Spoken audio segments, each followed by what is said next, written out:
नमस्कार, माझं नाव advocate Pournima Naik, law instructor, Maharashtra police academy, Nashik. आज आपण भारतीय दंड संहिता प्रकरण 17 मधील रिव्हिजन घेणार आहे। पहिला टॉपिक बघूयात आता। प्रकरण 17 मधील मालमत्ते विरोधी अपराध, याच्यामध्ये चोरी सेक्शन 378 ते 382 हा टॉपिक P1 मध्ये आहे।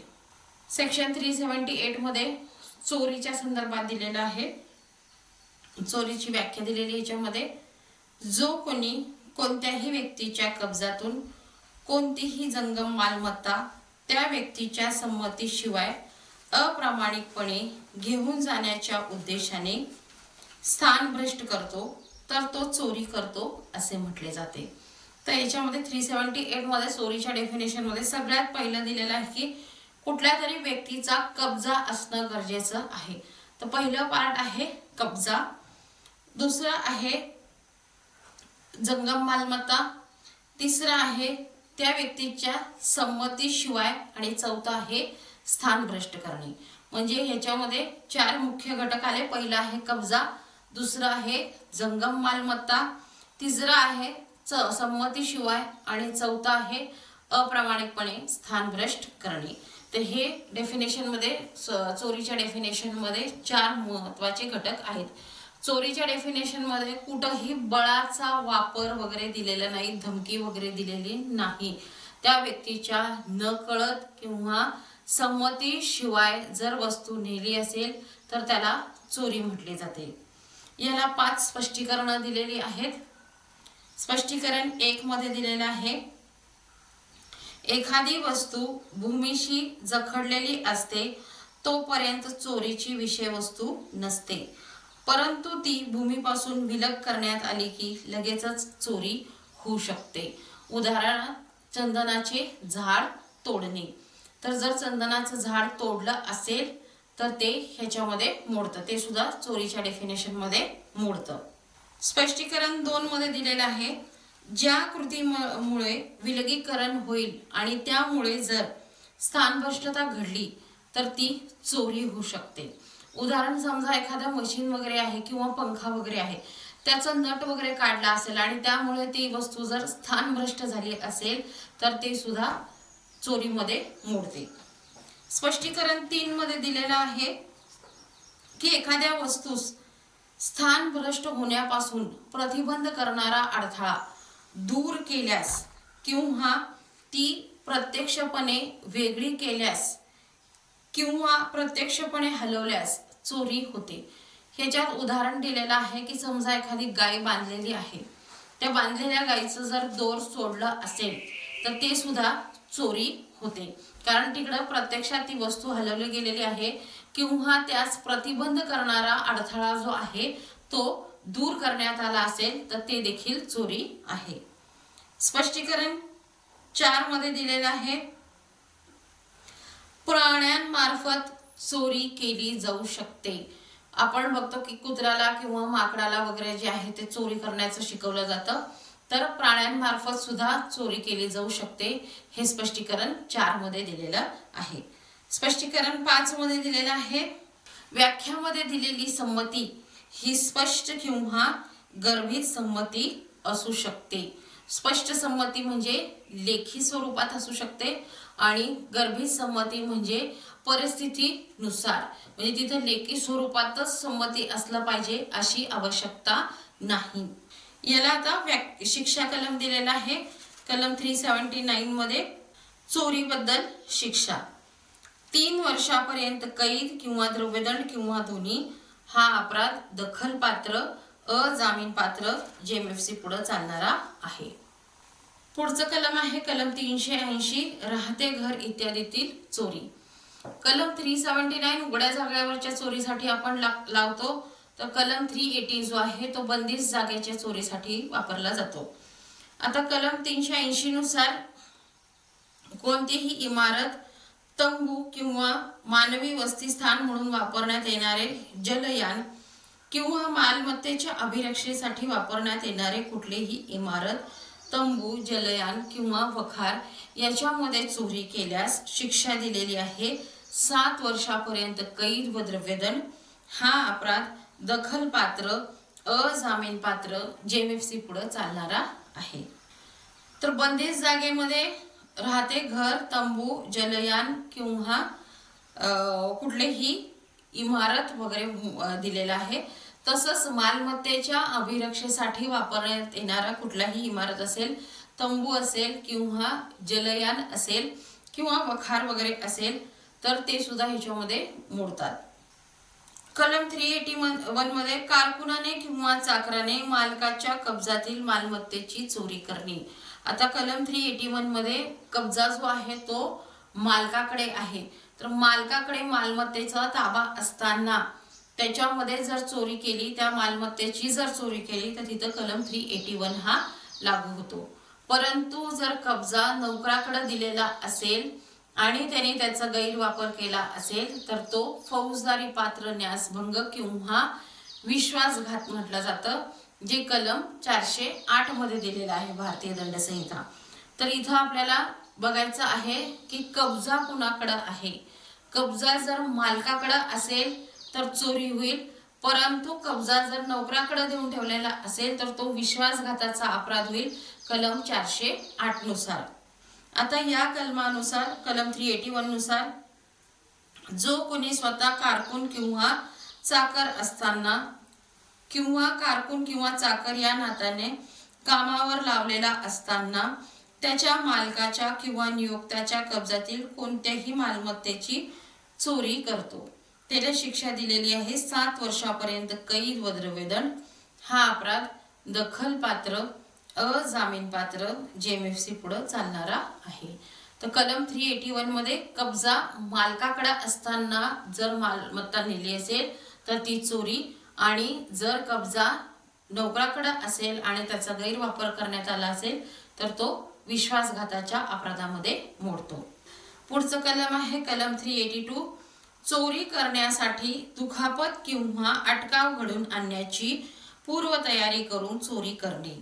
आता या कलमानुसार चोरी करण्यासाठी किंवा चोरी केल्यानंतर पळून जाणे सोपे व्हावे यासाठी किंवा अशा चोरीमध्ये चोरलेली मालमत्ता ठेवून घेण्यासाठी आरोपी कोणत्याही व्यक्तीस मृत्यू किंवा दुखापत किंवा अटकाव घडून आणण्याचा पूर्वतयारी करून किंवा त्याचा भय निर्माण करण्याची पूर्वतयारी करून चोरी करतो, याला शिक्षा आहे 10 वर्षापर्यंत कैद व द्रव्यदंड। हा अपराध दखलपात्र अजामीनपात्र JMFC पुढे चालणारा आहे। आता कलम 382 जो आहे त्याच्यामध्ये त्याचा वापर केलेला नाही, त्यांनी काही वस्तू आणला असेल, चाकू आणला असेल, दोरी आणली असेल, काही आणलं असेल, परंतु त्यांनी त्याचा वापर केलेला नाही, आरोपीने त्याचा वापर केलेला नाही। चोरी करण्यासाठी त्यांनी फक्त हे वस्तू जी आहे ते स्वतः जवळ त्यांनी बाळगलेला आहे। आता त्याच्या ताब्यात जर हे सापडून आला असेल, ही वस्तू जर सापडून आली असेल, कुठलेही हत्यार सापडून आलेलं आहे किंवा त्याच्या जवळ दोरी वगैरे काही सापडून आलेला असेल, मृत्यू दुखापत घडून आणण्याचं काही वस्तू सापडून आलेला असेल तर तिथं कलम 381 हा लागू होतो। परंतु त्याने जर त्या वस्तूंचा वापर केला, म्हणजे चाकूचा वापर केला किंवा दोरीचा वगैरे वापर केला हातपाय बांधण्यासाठी वगैरे, तर चोरी ही जबरी चोरी होते, कारण तिथं बळाचा वापर केलेला आहे। चोरीमध्ये कुठेही बळाचा वापर सांगितलेला नाही। तर 382 मध्ये फक्त कब्जात ठेवला असेल, ते ठेवून त्यांनी पूर्वतयारी करून जर तो चोरी करायला गेला असेल आणि तिथे तो पकडण्यात आला असेल, त्याच्या जवळ ही वस्तू सापडली असेल तर त्यावेळेस कलम 382 लावायचा आहे। जर त्यांनी वापर केला तर चोरी ही जबरी चोरी होईल। बळाचा वापर जर केला किंवा चाकूचा धाक वगैरे दाखवला तर तिथं जबरी चोरीचा अपराध होतो, आणि जर केला नाही, फक्त जवळ बाळगला असेल तर 382 खाली चोरी करण्यासाठी मृत्यू किंवा जबर दुखापतीची पूर्वतयारी करून चोरी करणे हा कलम लागू होईल। तर आपण बघितलेल्या चोरीच्या डेफिनेशन मध्ये सेक्शन 378 मध्ये चोरीची डेफिनेशन दिलेली आहे। सेक्शन 379 मध्ये उघड्या जागेवरची चोरी, कलम 380 मध्ये बंदिस्त जागेची चोरी, 381 मध्ये नोकराने किंवा कारकुनाने केलेली चोरी, आणि 382 मध्ये जो आहे, जो मृत्यू किंवा अटकाव घडवून आणण्याची पूर्वतयारी करून चोरी करणे. आता आपण बघूयात याच्यातला पुढचा टॉपिक. प्रकरण 17 मालमत्तेविरोधी अपराध मधील पुढचा टॉपिक जो आहे तो आहे बलात्ग्रहण किंवा जुलमाने घेणे, ज्याला आपण ब्लॅकमेलिंग म्हणतो. तर ते जुलमाने घेणे किंवा बलात्ग्रहण. कलम 383 मध्ये त्याची डेफिनेशन दिलेली आहे. एखाद्या व्यक्तीला जो कोणी किंवा त्याच्या हितसंबंधितांना कुठल्याही प्रकारचे क्षती पोहोचवण्याची भीती घालून त्याद्वारे कोणतीही मालमत्ता किंवा मूल्यवान रोख्यात रूपांतरित होईल असा सही शिक्का मारलेला दस्तऐवज सुपूर्द करायला लावतो, तर तो बलात्ग्रहण करतो. आता चोरीच्या डेफिनेशन मध्ये आपण बघितलेलं आहे की तिथं बळाचा वापर नाही, काही नाही, त्या व्यक्तीच्या नकळत किंवा संमतीशिवाय जी आहे ती वस्तू घेऊन गेलेली आहे. आता 383 मध्ये बलात्ग्रहणामध्ये फक्त भीती निर्माण केलेली आहे. आता भीती निर्माण करण्यासाठी इथं दिलेलं आहे की भीती निर्माण करून कोणतीही मालमत्ता, म्हणजे ह्याच्यामध्ये स्थावर मालमत्तेचा सुद्धा समावेश होतो. तर चोरीच्या डेफिनेशन मध्ये फक्त जंगम मालमत्ता होती, ह्याच्यामध्ये कोणतीही मालमत्ता दिलेली आहे, म्हणजे ह्याच्यामध्ये जंगम मालमत्ता सुद्धा मोडते. तसंच मूल्यवान रोखा दिलेला आहे किंवा मूल्यवान रोख्यात रूपांतरित होईल असा सही शिक्का मारलेला दस्तऐवज. याला शिक्षा दिलेली आहे 384 खाली. बलात्ग्रहणाबद्दल शिक्षा 3 वर्षापर्यंत कैद किंवा द्रव्यदंड किंवा दोन्ही. हा अपराध दखलपात्र अजामीनपात्र JMFC पुढे चालणारा आहे. तर आपण बघितलं बलात्ग्रहणाची डेफिनेशन. बलात्ग्रहणामध्ये आरोपी समक्ष उपस्थित नसतो. त्यांनी कुणाच्या मार्फत तरी मेसेज पाठवला असेल किंवा मग ईमेल आला असेल किंवा मग मेसेज आला असेल किंवा तिराईत व्यक्तीकडून मेसेज पाठवला असेल तर ते बलात्ग्रहणामध्ये मोडतं. दुसरा आहे बलात्ग्रहण जो आहे तो स्थावर मालमत्ते संदर्भात सुद्धा घडू शकतो. तिसरा आहे जर धमकी देऊन वेळ देण्यात आलेला असेल तर ते सुद्धा बलात्ग्रहणामध्ये मोडतं. पुढचं सेक्शन जो आहे आपल्या सिलेबसला तो आहे सेक्शन 387. बलात्ग्रहण करण्यासाठी एखाद्या व्यक्तीला मृत्यू किंवा जबर दुखापतीची भीती घालणे. आता ह्याच्यामध्ये दिलेलं आहे एखाद्या व्यक्तीने बलात्ग्रहण करण्याचा प्रयत्न केलेला आहे, परंतु तो मृत्यू किंवा जबर दुखापतीची भीती घालून जर बलात्ग्रहण करण्याचा प्रयत्न केला असेल तर त्याला शिक्षा आहे 7 वर्षापर्यंत कैद व द्रव्यदंड. हा अपराध दखलपात्र अजामीनपात्र JMFC पुढे चालणारा आहे. त्यानंतर पुढचं टॉपिक आहे ह्याच्यामधला प्रकरण 17 मधील जबरी चोरी व दरोडा. कलम 390 मध्ये जबरी चोरीची व्याख्या दिलेली आहे. ह्याच्यात 2 प्रकार दिलेले आहे. सगळ्यात पहिलं दिलेलं आहे सर्व प्रकारच्या जबरी चोरीमध्ये एकतर चोरी किंवा बलात्ग्रहणाचा समावेश होतो. आता आपण बघूयात चोरी ही जबरी चोरी केव्हा ठरते.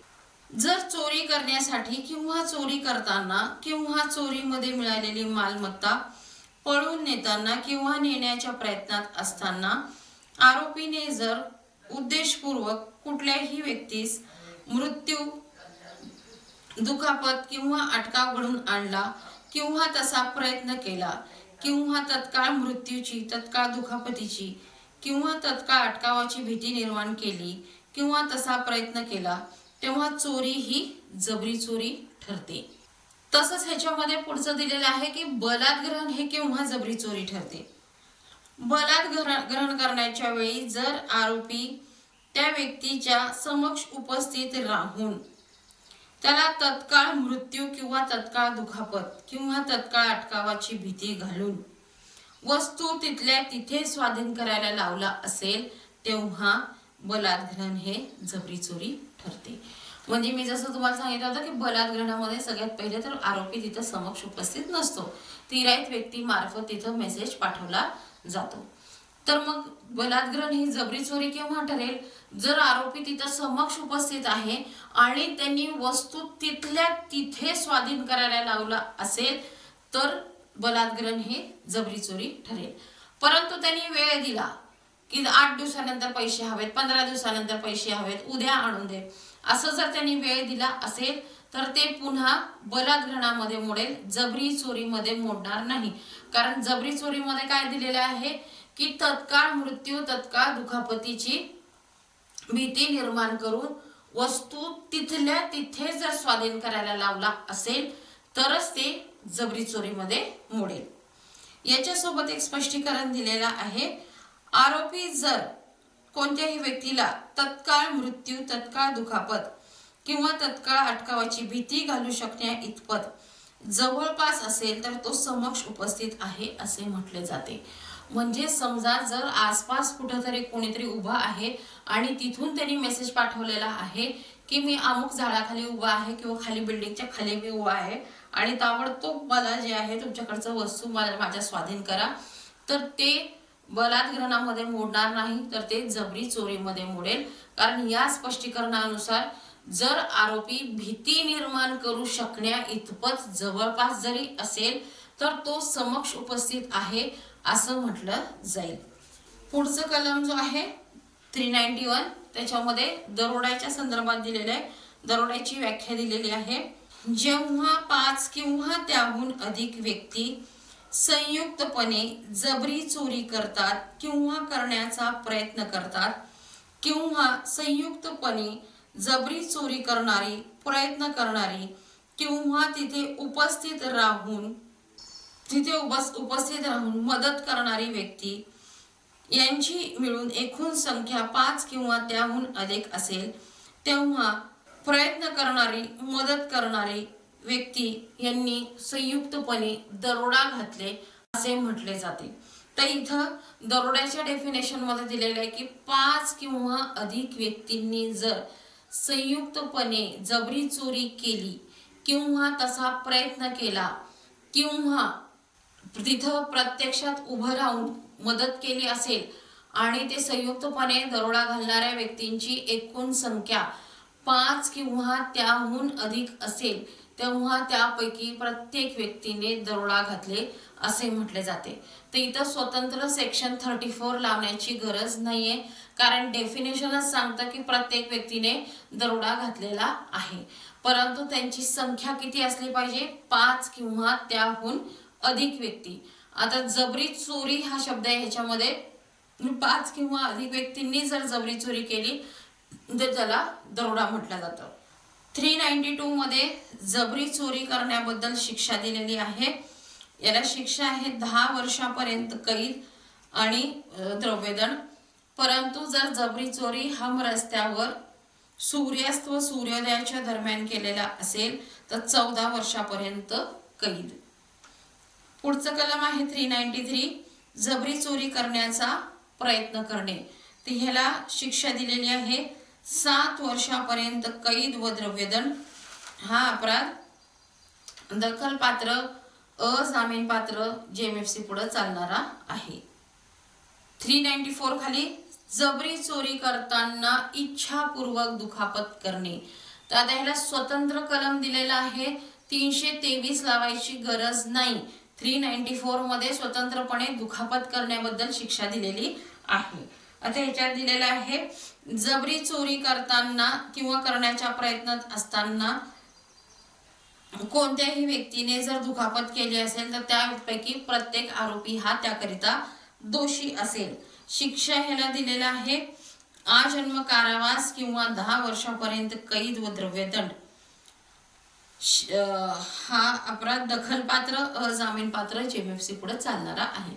323 ला 1 वर्षाची शिक्षा आहे साधी दुखापत. परंतु इथं जबरी चोरी करत असताना साधी दुखापत केली तर 394 चा वापर करायचा आहे. याला शिक्षा जी आहे ते आजन्म कारावास किंवा 10 वर्षापर्यंत कैदची शिक्षा दिलेली आहे. पुढचं कलम आहे 395 दरोड्याबद्दल शिक्षा. दरोड्यासाठी शिक्षा दिलेली आहे आजन्म कारावास किंवा 10 वर्षापर्यंत कैद व द्रव्यदंड. हा अपराध दखलपात्र, अजामीनपात्र, सत्र न्यायालयापुढे चालणारा आहे. पुढचं सेक्शन आहे 396 खुनासहित दरोडा. या कलमानुसार संयुक्तपणे दरोडा घालणाऱ्या 5 किंवा त्याहून अधिक व्यक्तीपैकी जर कोणत्याही व्यक्तीने खून केला तर त्यांच्यातील प्रत्येक व्यक्ती त्याकरिता दोषी असतो. शिक्षा आहे मृत्यू किंवा आजन्म कारावास व द्रव्यदंड. हा अपराध दखलपात्र, अजामीनपात्र, सत्र न्यायालयापुढे चालणारा आहे. तर दरोडा घालत असताना कोणत्याही सभासदाने जर खून केला असेल तर त्या खुनासाठी सगळेजण दोषी असतील आणि शिक्षा दिलेली आहे मृत्यू किंवा आजन्म कारावास. सेक्शन 397 मृत्यू किंवा जबर दुखापत घडून आणण्याच्या प्रयत्नासहित जबरी चोरी किंवा दरोडा. आता ह्याच्या वेगवेगळे पॉइंट्स मध्ये मी मांडणार आहे. जबरी चोरी किंवा दरोडा घालण्याच्या वेळी आरोपीने जर प्राणघातक हत्याराचा उपयोग केला, हा फर्स्ट पार्ट आहे. फक्त उपयोग केलेला आहे, तिथं असं म्हटलेलं नाहीये की त्याला अटेम्प्ट टू मर्डर झालेला असला पाहिजे किंवा जबर दुखापत घडून आली पाहिजे, हे दिलेलं नाही. फक्त त्याचा उपयोग केला किंवा कोणत्याही व्यक्ती जबर दुखापत केली किंवा कोणत्याही व्यक्तीचा मृत्यू घडून आणण्याचा किंवा तिला जबर दुखापत करण्याचा प्रयत्न केला तर त्याला शिक्षा आहे कमीत कमी 7 वर्ष. म्हणजे कमीत कमी दिलेलं, अप्पर लिमिट दिलेलं नाही. अप्पर लिमिट जो आहे तो आजन्म कारावासपर्यंतची शिक्षा कोर्टाला देता येते. त्याच्या पहिल्या पार्ट मध्ये दिलेलं आहे की प्राणघातक हत्याराचा उपयोग केला. दुसरं आहे जबर दुखापत किंवा मृत्यू घडून आणण्याचा प्रयत्न केला, म्हणजे अटेम्प्ट टू मर्डर केला असेल किंवा जबर दुखापत केली असेल तर तिथं कलम 397 लागू होईल. दुखापतीचे कलम लागू होणार नाही किंवा कलम 307 लागू होणार नाही. याच्यामध्ये स्वतंत्र शिक्षा कलम दिलेली आहे आणि ह्याला शिक्षा आहे कमीत कमी 7 वर्ष. हा अपराध जो आहे दखलपात्र, अजामीनपात्र, सत्र न्यायालय पुढे चालणारा. पुढचं कलम आहे कलम 398 प्राणघातक हत्यारासह सज्ज होऊन जबरी चोरी किंवा दरोडा घालण्याचा प्रयत्न करणे. आता त्याने जर जवळ शस्त्र वगैरे बाळगला असेल आणि जबरी चोरी किंवा दरोडा घालण्याचा प्रयत्न केलेला आहे, शस्त्रांचा अजून वापर केलेला नाही, तर अशा वेळेस शिक्षा आहे कमीत कमी 7 वर्ष. या कलमामध्ये दिलेला आहे जबरी चोरी करण्याचा किंवा दरोडा घालण्याचा प्रयत्न करण्याच्या वेळी आरोपीने कोणतेही प्राणघातक हत्यारांशी सज्ज असेल तर त्याला शिक्षा आहे कमीत कमी 7 वर्ष. हा अपराध दखलपात्र, अजामीनपात्र, सत्र न्यायालय पुढे चालणारा आहे. पुढचं कलम आहे कलम 399 दरोडा घालण्याची पूर्व तयारी करणे. या कलमानुसार जो कोणी दरोडा घालण्यासाठी कोणत्याही प्रकारे पूर्व तयारी करेल त्याला शिक्षा आहे 10 वर्षापर्यंत कैद व द्रव्यदंड. हा अपराध आहे दखलपात्र, अजामीनपात्र, सत्र न्यायालय पुढे चालणारा. आता दरोडा घालण्याची पूर्व तयारी जो आहे तो कोर्टामध्ये साबित करणं गरजेचं आहे की कशा प्रकारे त्यांनी केलं होतं. तर जसं एव्हिडन्स ऍक्ट मध्ये कलम 10 मध्ये दिलेलं आहे की क्रिमिनल कॉन्स्पिरसी कशी साबित करायची आहे, की त्यांच्यामध्ये काहीतरी कम्युनिकेशन झालेलं होतं त्या बाबतीत. तसंच ह्याच्यामध्ये सुद्धा पूर्व तयारी जर साबित करायचं आहे तर त्यांचा आपसामध्ये काय संबंध आहे आणि त्यांनी ते कशा प्रकारे पूर्व तयारी केली होती, मॅप वगैरे तयार केला होता का, शस्त्र वगैरे गोळा केले होते का आणि व ते गोळा केले होते तर ते त्याच उद्देशाने केले होते का, हे साबित करणं गरजेचं आहे. तरच कलम 399 हा साबित होतो. पुढचं कलम आहे कलम 400 दरोडेखोरांच्या टोळीपैकी असल्याबद्दल शिक्षा. या कलमानुसार जो कोणी नित्यशा दरोडा घालण्यासाठी संघटित झालेल्या व्यक्तींच्या टोळीपैकी असेल तर त्यास शिक्षा आहे आजन्म कारावास किंवा 10 वर्षापर्यंत कैद व द्रव्यदंड. हा अपराध दखलपात्र, अजामीनपात्र सत्र न्यायालयापुढे चालणारा आहे. तर वारंवार हॅबिच्युअल ऑफेंडर जर असेल, वारंवार दरोडा टाकण्याच्या कामी जे टोळीपैकी असलेला तो जर व्यक्ती सापडून आला असेल तर त्याला कलम 400 नुसार आजन्म कारावास किंवा 10 वर्षापर्यंत कैदची शिक्षा दिलेली आहे. पुढचं कलम आहे कलम 401, चोरांच्या टोळीपैकी असल्याबद्दल शिक्षा. आता ह्या कलमानुसार ठग आणि दरोडेखोर वगळता जो कोणी नित्यश चोरी किंवा जबरी चोरी करण्यासाठी संघटित झालेल्या कोणत्याही भटक्या किंवा अन्य प्रकारच्या टोळीपैकी असेल तर त्याला शिक्षा दिलेली 7 वर्षापर्यंत कैद व द्रव्यदंड. ह्याच्यामध्ये ठग आणि दरोडेखोर वगळलेला आहे. चोरी आणि जबरी चोरी करण्यासाठी संघटित झालेले जे आहे नित्यश अपराध करणाऱ्या टोळीपैकी जर असेल तर त्याला शिक्षा दिलेली 7 वर्षापर्यंत कैद व द्रव्यदंड. हा अपराध दखलपात्र अजामीनपात्र JMFC पुढे चालणारा आहे. त्यानंतर पुढचं कलम आहे कलम 402, दरोडा घालण्यासाठी एकत्र जमणे. या कलमानुसार जो कोणी दरोडा घालण्यासाठी 5 किंवा अधिक व्यक्तीपैकी असेल तर त्याला शिक्षा दिलेली 7 वर्षापर्यंत कैद व द्रव्यदंड. हा अपराध दखलपात्र अजामीनपात्र सत्र न्यायालय पुढे चालणारा आहे. आता दरोडा घालण्यासाठी एकत्रची संख्या सुद्धा ह्याच्यामध्ये दिलेली आहे की 5 किंवा अधिक व्यक्ती दरोडा टाकण्यासाठी एकत्र जमलेले आहेत. त्यांच्यापैकी जर कोणी असेल तर 5 लोक फक्त अजून जमा झालेले आहेत, त्यांनी अजून काही केलेलं नाहीये, तिथे उभे आहेत फक्त, तर तिथं कलम 402 हे लागू होईल. या कलमासोबत 399 सुद्धा लावता येईल की दरोडा टाकण्याची पूर्वतयारी करणे, कारण पूर्वतयारी केल्यानंतरच ते दरोडा टाकण्यासाठी एकत्र जमले असतील.